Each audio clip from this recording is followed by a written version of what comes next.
Hi guys welcome back my channel more YouTube channel रे आपण मानकु स्वागत जणाउची।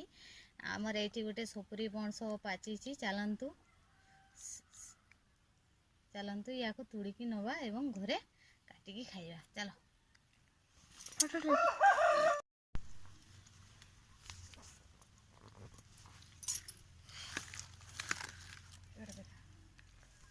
बंद सपुरी पणस को आमे भल भाव धोई करी छाची करी परिष्कार कर नै आसे एला आमे खाइबा।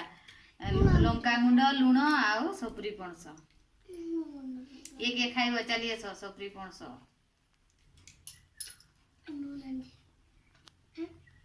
ओटम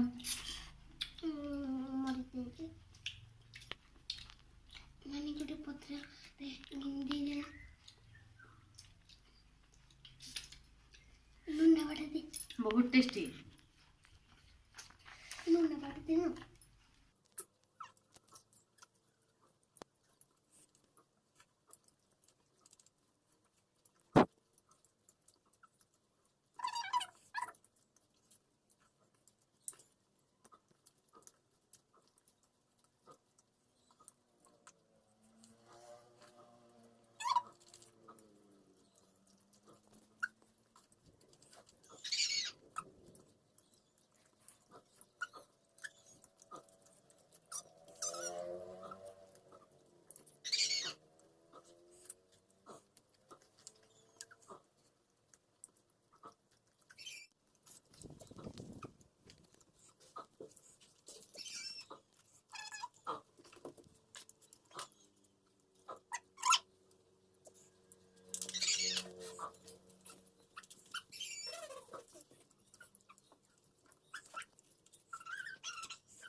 वीडियो टी केमती लगला लाइक करबो शेयर करबो कमेंट करबो। Okay bye.